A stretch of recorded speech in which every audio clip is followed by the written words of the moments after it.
agreed to figure out how to work together. This didn't happen overnight. So, some people can look at a picture with you and your mom and say, I wish me and my mom had that. But that's not, listen, you don't know. You'd never know what a person is truly experiencing. This is why who we really are is important. What you really feel is important. All right, so let me finish reading. She said, this reality was crystallized by a Twitter thread. Now, this is where it gets good. I want you all to see this. This reality was crystallized by a Twitter thread this week, started by Tracy Clayton, host of the BuzzFeed podcast, Another Round. Clayton asked her followers if they would be comfortable sharing a photo that they had posted on social media during a time of personal strife. This is what the request was. And look how the flood came. She says, I'm curious if you're comfortable doing so, post a picture that you shared on social media where you were actually having a really tough time in life, even though you look perfectly fine in the picture. She said within minutes, the tweet blew up. As of writing, it had nearly 600 tweets, retweets, 2,500 likes. People started sharing photos of themselves posing happily and confidently for the camera with added captions explaining that the shot had been taken shortly after they experienced some kind of anxiety attack, while they were worrying over family members' health, or just moments after crying in their therapist's office. This is one right here. This woman says, last Halloween, I debuted my best costume ever. I had 2 big anxiety attacks before coming to the point of taking this pic, and my chest was tight all night. But she looks pretty happy, right? Then this one, she says, this spoke to me. Perfect picture. This one, I was literally sitting on my therapist's couch and we were doing an exercise. If you look closely, you can see I was crying right before. It's not my best photo, but I kept it because it reminds me that I pulled through. Here you go. Another one. This, she said, Clayton says the inspiration for the thread came from an unlikely source, insurance companies. Ooh, it gets good. I've been thinking a lot lately about how insurance companies will sometimes use your social media feeds in their evaluation of your claims. Clayton told courts via email. Now, y'all know I'll get into these companies' ass because they are trifling. And it goes on to say, that led me to thinking about what a potentially irresponsible and risky thing that it is, particularly pertaining to mental illness for several reasons. For one, people rarely post pictures of themselves in panic or anxiety attacks or grieving at funerals. For two, curating the perfect picture of yourself on social media is the kind of the purpose of social media. Guess what it's called? Fake happy. Social media produces a fake sense of happiness. People do not know this. This is, now we may be a little bit more mature. So we're in our 30s, 40s, right? So we may have a understanding of social media a little bit differently than a 20-something-year-old. Young people look at social media and they are consistently under the impression that the mention just happens. You just don't get a mention. You have got to figure out how to make the money for the mention. And then there's a process. You got to figure out how to keep the mention, how to sustain the mansion, how to keep it cleaned, how to get a house person for the mansion. I'm thinking for the word, but it slipped my mind. It's not a house person. It's something else. But anyways, so I want you to see a few more before I close this out. People rarely post pictures of themselves in panic attacks and grieving at funerals. That's true. Who want to see you sad? This is another form of the psychology of social media. it produces a false sense of happiness. But who wants to see you sad? Think about this. When you see people sad on social media, you feel like, man, you don't want to see that. You don't come on social media for sadness. You come on there for the fake happy. And this is one of the reasons that I'm doing this, is because I don't want you, anyone who follows Madam President, I don't want you to have to be fake about your happiness. I don't want you staring into the lives of other people thinking that you are missing out on something.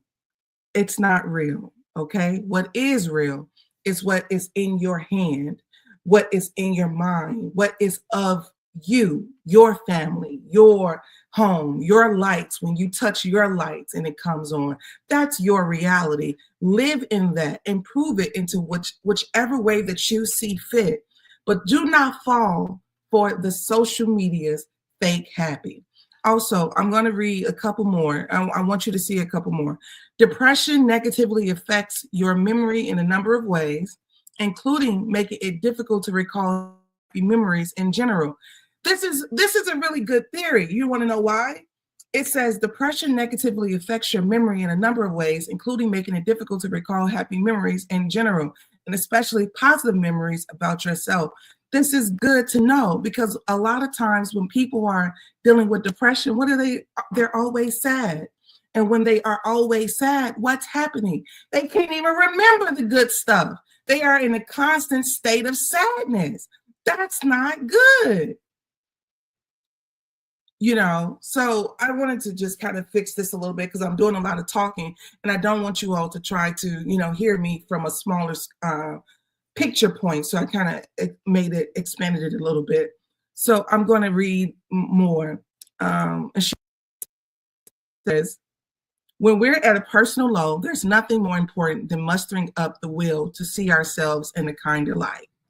So as she goes on, I want you to see this picture where this woman says, took this photo on a solo road trip during one of the major depression episodes of my adult life. It was relatively a good trip, during which I spent a lot of time crying alone in my car motel room. Look at this picture.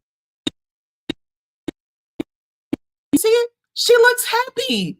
She said she'd been crying the whole road trip. She took the phone and posted this picture behind, I don't know, wherever she is, looked like Arizona somewhere, and she see the mountains. But she said, I have been crying the whole trip.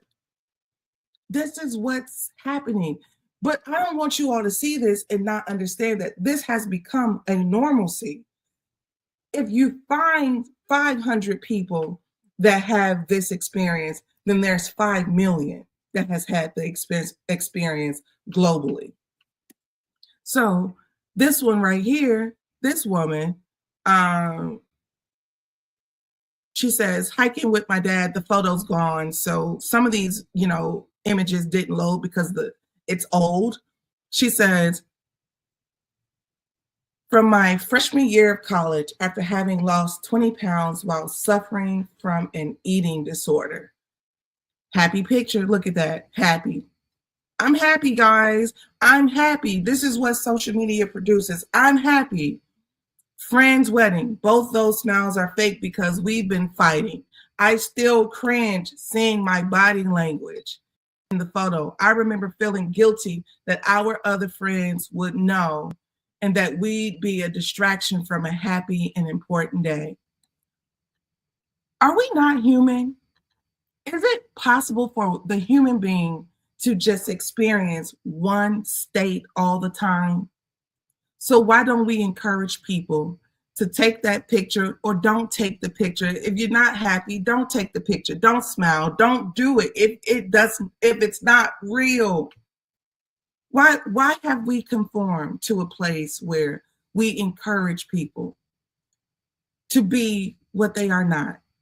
And it doesn't even, promote you. It doesn't even elevate you. It doesn't even take you to the next phase. It kind of keeps you depressed, keeps you sad. Because when are you going to really show up as yourself? if you have to perform this way. Social media promotes this performative behavior. This is my point.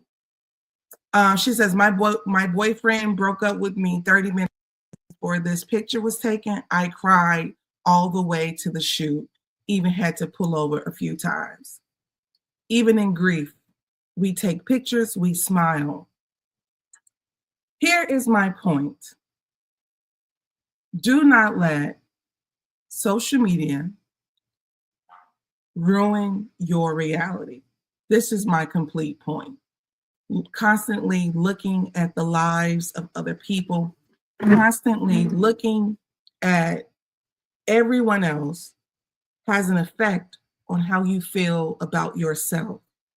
It has an effect on how you feel about the people in front of you. It has an effect on how you feel about what's in your hand.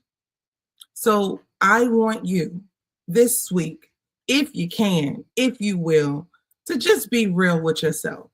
You know, understand what social media truly is and take it as face value. This is my message today. I was traveling, I was exhausted, and I really was trying to find a lot of news for us, but a lot of stuff is repetitive, a lot of stuff is redundant. So I'll do some research today so we can have a good show about different topics. But as you know, I really appreciate you all being with me every single morning. We do this at 9:30 a.m. Eastern. This is brought to you by flynubianmoney.com. This is the place where if you want to get your mind up, you start here with flynubianmoney.com. If you want to get your money up, you start here by texting Queens to 87948. You want to keep up with the women of Fly Nubian Money. If you want to keep up with Madam President, text Madam P to 87948. I just would like to say, I appreciate you all. I want you to not have your online life in order. For me, it's about your offline life. I want you to have your offline life in order. You can live an offline life that is way more spectacular than what is positioned online. I guarantee it. I will see you guys tomorrow at 9:30 a.m. Eastern. You should be following me on all social media platforms. If you want to support me, some of you all say, Madam President, how can I support you? How can I show up for you? Well, my book, Matters of the Heart, and I'm going to figure out a way to do a reading or something with the book, but Matters of the Heart is now currently on Amazon. This is very exciting for me. It just happened over the weekend. It is titled Matters of the Heart, Who I Post to Be. It is on Amazon. Let me see if I can find it really quickly because I want you all to support me in my new book. Also, I would like for you all to read it, leave a review, talk about it, all the good stuff, okay? I'm going to pull it up right here really quickly so you guys can take a look. If you ever want to support the Freedom Company, I am the owner of the Freedom Company. Here you go right here. I'm going to show you the screen for Matters of the Heart so you can know what it looks like. All right, this is my book, Matters of the Heart. So if you see it, yeah, buy it. I really appreciate it. I don't have any more hard copies, but I'm going to be ordering some more. So it's on Amazon for a downloadable. So check me out, baby. As my girls say, I'm an authoress, okay? And for the Freedom Company, if you ever want to shop with Madam President, all you have to do is go to www.thefreedom.company. Everything came from my own mind, my own heart. So yeah, feel free, check it out. I've enjoyed myself with you all today. Feel free to see me tomorrow, 9:30 a.m. Eastern. All right, have a good day. I'm out.